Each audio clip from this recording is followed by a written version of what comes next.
What's happening, sports fans? We hope you're all having a happy holiday season. Christian Pedersen, Bodie DeSilva, Tommy Morris, back with another episode of San Diego Prep Insider, where I have now realized that the lighting situation with this microphone gives off the distinct impression that I got bad pit stains on this side. So just so you know, it's a normal white t-shirt. Thank you very much to Coach Marquez for hooking us. I would have just used it and be like, yeah, I've been working so hard during the whole break. I've got 1 out of 2. Yeah. I've got a migrating pit stain that just I sweat out the top of my shoulder.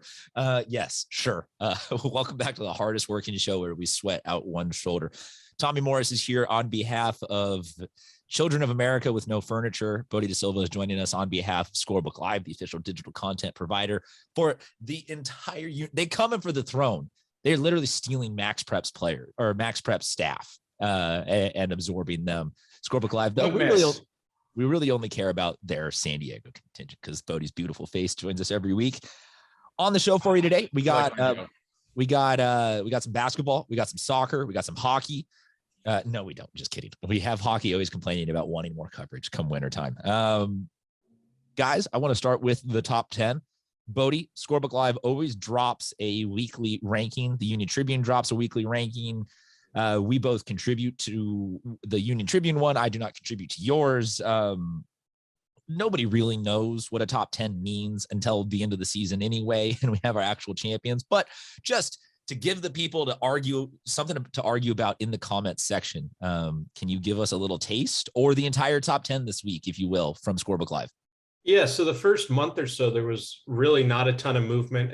And even if you look at this week's version, there isn't a ton, but teams are playing more games. And I think come next week, it'll be 2 weeks before I update it because we'll have all the tournaments next week. But I've had St. Augustine preseason number 1. They're number 1 again, but they're coming off a trip to Vegas where they went 1-3. So suddenly they're sitting at 8-4.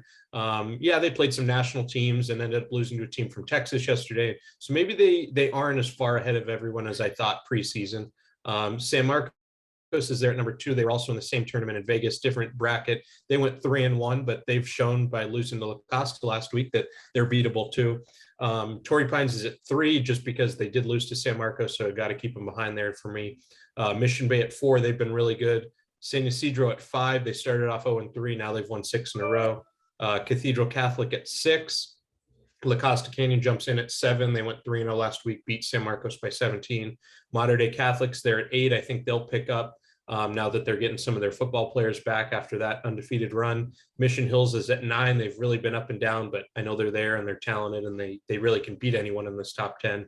And then La Jolla Country Day at 10, and they're 9-2 now. They just beat undefeated El Camino last night. So it looks like they're maybe the surprise team that I have enough respect to before the year, and a team that is playing great defense. When you just look at their schedule so far, everyone they've played, they're holding way below their season average.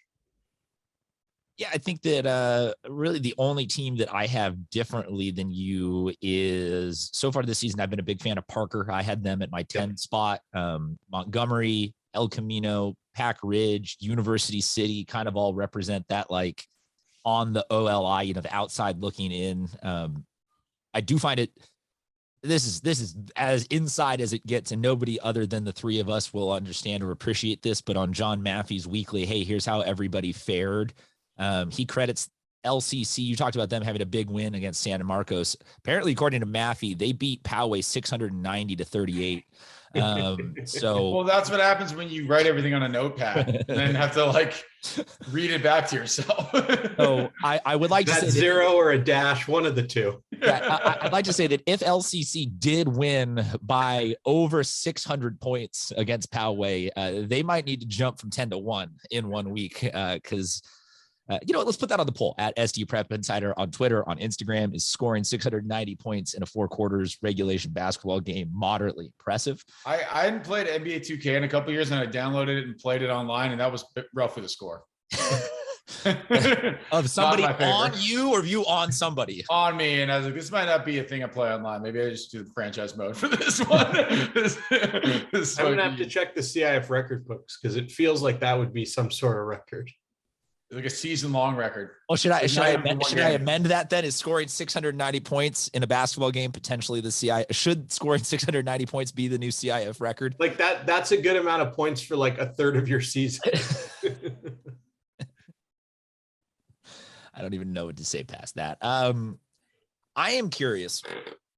Basketball is a sport more than football or baseball. I mean, baseball maybe with some of like the classics tournaments that are played up in Orange County, but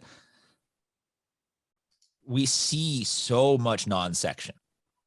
Like the Holiday Classic's going to come in here and everybody's going to get, regardless of the bracket, one or two non-section games. Like we see a ton of it, and it's something that in football we say, oh, like, we don't really know how to stack up Birmingham versus this, and it's in a 1 game sample size. But on like a 10 or 12 game sample size, what do you guys do in terms of like Saints playing a team from Texas as one of their multiple games? It feels like you either just need to say like, if you meet this threshold, we give you automatic credit of like all of these non-section teams equate to you had a tough non-league schedule, or we just have to discredit all of them and be like, I can't evaluate any of those wins and losses. Well, being a stats guy, the more data points you get, the better off you are. So in basketball, it's easier to factor them in because you have more data points. Football, you only have 10. So it leaves room for outliers, and especially in a season like this where some kids might have to miss because of COVID or whatever, it really skews everything. In basketball, not so much. And especially when we talk about some of these LA Orange County teams, will come down and play 3 or 4 teams in the section. So they have common opponents. It's not like they just come down and play Saints or come down and play Torrey Pines. They're coming down, they're playing Saints, they're playing Torrey Pines, and play maybe an LCC. So you have some sort of general sense of how good they are, which helps out with factoring those in. So I think for basketball, it's not as big of an issue. Football, especially if you're playing a team out of state, it's almost like just a data point that doesn't exist. Yeah, I agree. Football, it's like maybe in your 10-game schedule, you play 1 out of state, but you're going to look at Saints a week from now and they'll have played 15, 18 games, and almost half of those are going to be out of state teams. I mean, just looking at next week's schedule, and you brought up Francis Parker, their opening round games against DeMatha from Maryland, who's a top 8 or 10 team in the country. So like, how do you measure that? Well, you measure that DeMatha is really good. Like outside of that, I don't really know what to tell them. Well, it's not necessarily how do you measure that? It's in football, we just toss it out. And we throw up the hands. We go, great. They won a game. They didn't win a game, whatever. It's just a fun, like, rival storyline that we all got behind the San Diego team that took on that Trinity League. Like when Helix beat, was it Chaminade 2 years ago? Who did they beat? They beat somebody Oaks really. Christian? Oaks Christian. Yeah. Yeah. Like there was just the universal praise of that game. Yeah. The fact that Oaks Christian went on to have a subpar season for Oaks Christian standard meant nothing to the evaluation of that. It was just lauded. Versus like in the basketball realm, I'm asking you not how you analyze it, just even do you? Or do you just toss it out there as good for them? They're playing a fun schedule. It doesn't mean anything to how I really, analyze that. But I like what you guys are saying, that it's a lot of data points. So you actually do dive into, we understand how good or bad Saints is by including these other games, these non-section games, these Texas games, regardless of scouting the other teams. You actually do take those into account. I kind of view it as maybe it helps them as a team seeing an offense or a defense that when you play San Diego section teams a lot, you may just see something you haven't seen. Like the team they played from Texas yesterday is already in game 19 of the season, which is double, triple what a lot of our teams in. And they may just be working on some different things. You're just going to get something new that maybe you haven't seen from a section team that you're so used to playing. So that's the value of getting to play in these out-of-state tournaments or tournaments that include out-of-state teams. Well, so let's talk about some of those tournaments. Right now, we got the Lions Club tournament that's going on down at Sweetwater. I say at Sweetwater the same way that I say at Torrey Pines for the Classic. There's a lot of locations and a lot of games happening. But that one's a lot in San Diego. We got the Holiday Classic, brought to you by Scorebook Live now, coming up. That's got 5 brackets. It'll be 5 brackets at 4 different sites. So, I mean, with all of these games either going on right now or coming up, what are you guys looking at? What are you excited about? What are you worried about? Where is some of the focus? What are the brackets are you interested in for the Holiday Classic? Kind of open floor. Let's start with you, Bodie, because it is officially your tournament. All hail, Bodie. Thank you for allowing us to have basketball still. What are you looking at with all these tournaments coming up? Yeah, and you can check out all the brackets and schedules, the holidayclassic.org. So all that stuff's there. But yeah, looking, I think at the first day, because we don't know the matchups beyond that, but the excitement of the first night, you're getting San Marcos is playing a Bishop Gorman team from Vegas that is always in the state championship in Nevada. They're so dominant. This year's team, they're a little younger, but they're still really good. They're a top 25 team nationally.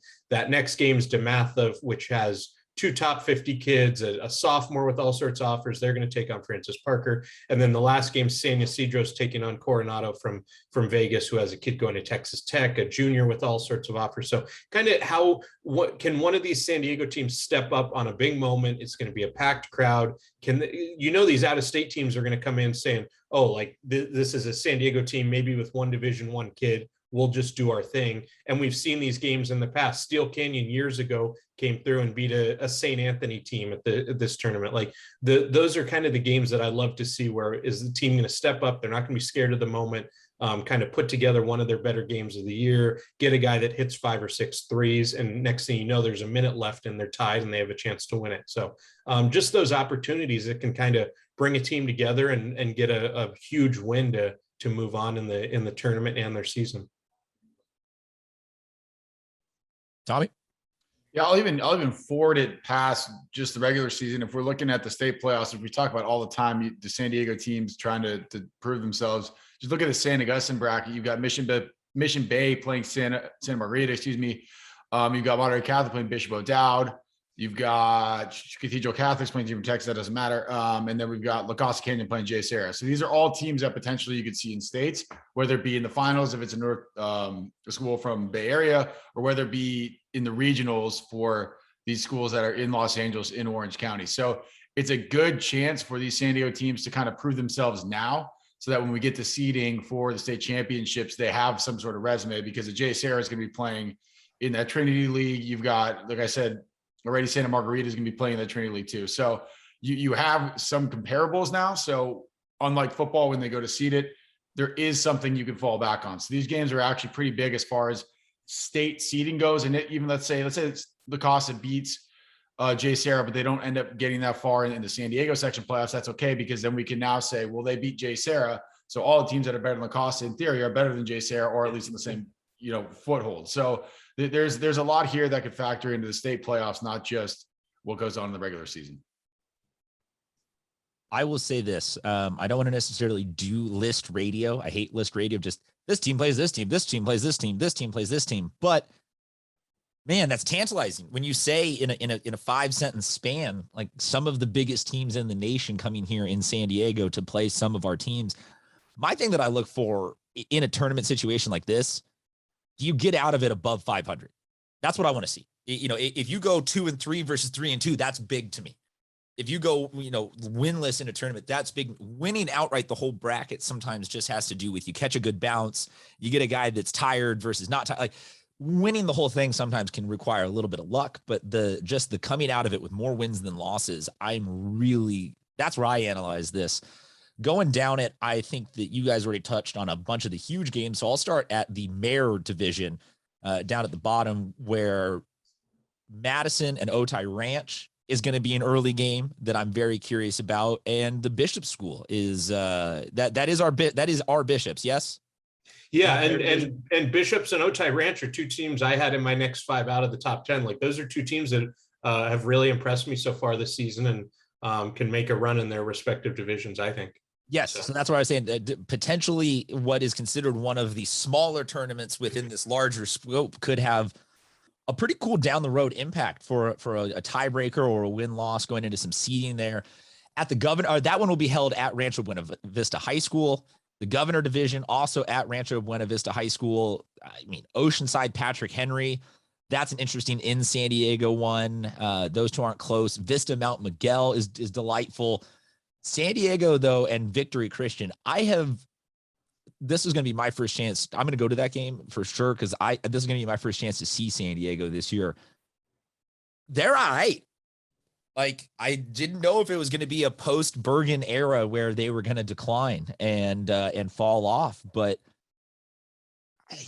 do we say that Coach Baz messing around a little something this year?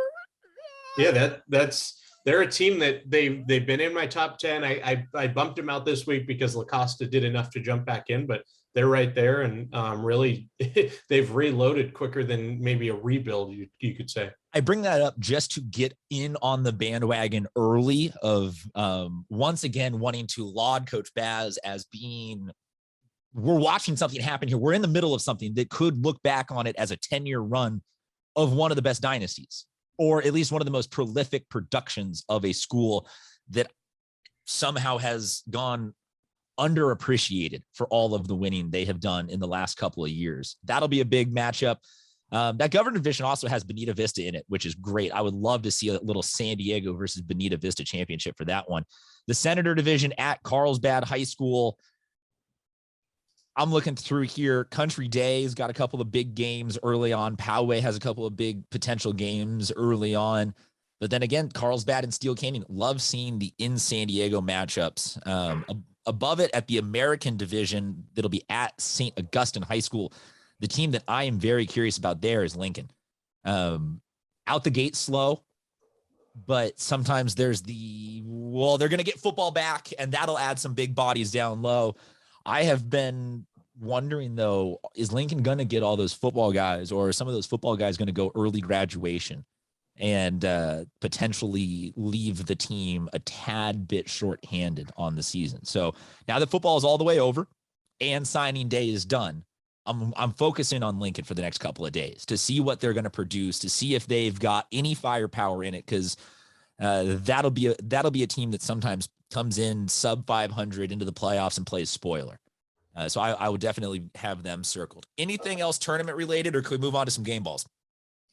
Yeah, let's move on. Obviously, look forward to some packed crowds and seeing people back out there after not having it last year. So, are we going to have crowds? Yeah. You get your mask on, you come in, you'll be at the game. Bodie will sell you a Scorebook Live or an SD Preps mask before the game if you want to come in. Tommy Morris, and he'll autograph it. He promised. Oh yeah, yes, and he charges though for autographing shoes. His NIL deal. Bodie would have been the greatest NIL deal of just wearing the nicest Nikes that Nike has to offer. Let's talk about game balls. Let's give some shout outs. There's been a lot of great athletes performing and a lot of great teams performing for the last week. Tommy Morris always has the most well-researched game balls. He likes to find the best players that deserve the most love. Tommy, take it away. We're going to start with Aaron Tabarez from Calexico. 19 or more points in 4 straight games for him. He's not a very big guy. He's listed at around 5'7", but he has got some heart. He's a good scorer. You can just point for the short guys, basically. So Aaron, proud of you as a fellow short guy. We've got Xavier Rubio from Eastlake, 25 points in their win versus Tri-City Christian. Caden Flint from Scripps Ranch, 14 points, 10 rebounds in their win over La Jolla. And Noah Marte from San Diego. We were talking about San Diego a little bit earlier. 35 points for him in their win over Eastlake. So they have a scorer, Christian. You're right. They have a volume scorer, so you never know what'll happen. You got a guy like that. Love a volume scorer. Volume shooter, volume scorer. Anyone that has the confidence to take over a game and be like, I've always been a volume shooter, not necessarily a volume scorer. And that's why I love you, man. Yeah. It doesn't always go in, but I will shoot the most times of anybody. Tommy occasionally, every now and then, will grace us with one of the tales from back in the day. Little known fact, Tommy was one of the most prolific shooters in the history of San Diego County JV basketball. This is true. Did any of the shots ever go in? I took the most. Do you have the record? Do you have the record for most shot attempts in a single Country Day season? No, I'm saying career, because I was on JV for so many years. Not even. So I'm asking both the single season and the career shot attempt. Probably. I love that. Yes. Bodie De Silva, any players, teams, plot lines you want to shout out from the last week of San Diego high school sports? Yeah, AJ Marmolejos from Army Navy boys basketball. Talked about him. He's, when you play Army Navy event for years now, he's now a senior, but been dominating since his freshman year. He's going to be their go-to guy, and he continues to score. They haven't had as much team success early on, but even last year I saw them in playoffs. They'd won 2 games and nearly beat Coronado in the first round because he went off. And last week in 3 games, 72 total points. We just know he can keep scoring, and He's an all-CIF candidate, and I expect him to be so at the end of the year. Marley Gonzalez from Escondido Charter Boys Basketball, 24 points, 17 rebounds last week against Mission Vista. So really impressive double-double there. Mateus Bayrend, I think I'm saying that correctly.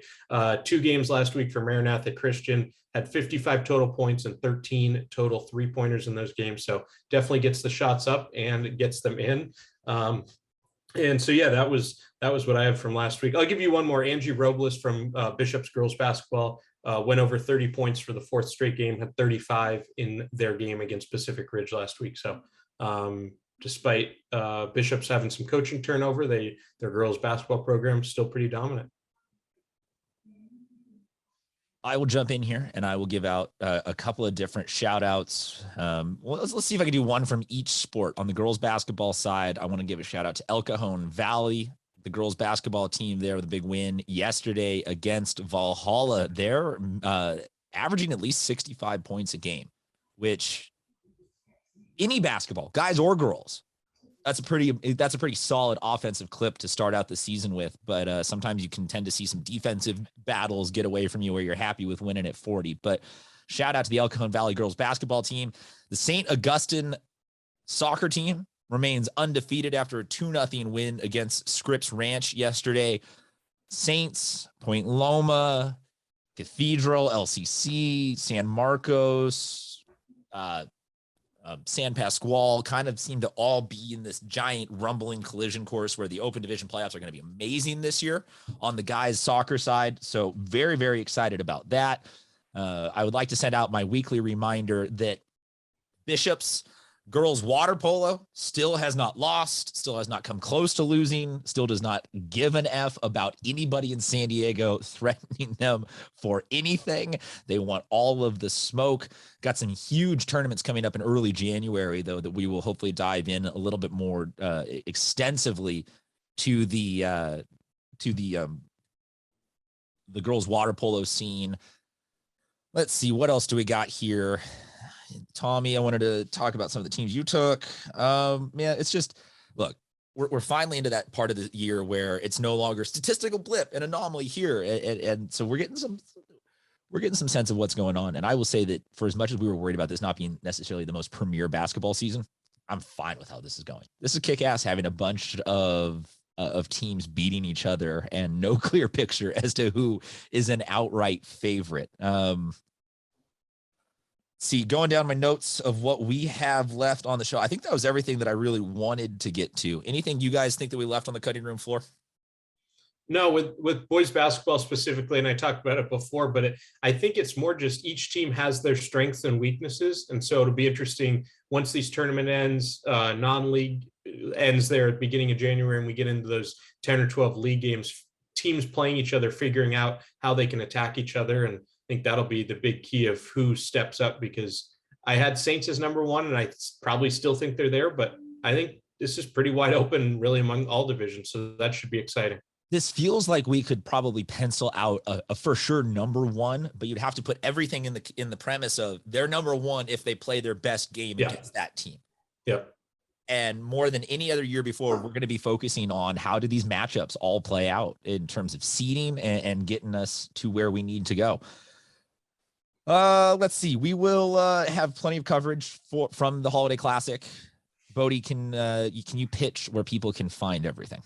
Oh yeah. So we'll have photos, videos, we'll have write-ups every day. A lot of good stuff on social as well. So scorebooklive.com/California, and then on social media at SBLiveCA, Twitter, Instagram, and I'm not on it, but TikTok as well. So you can find our stuff over there.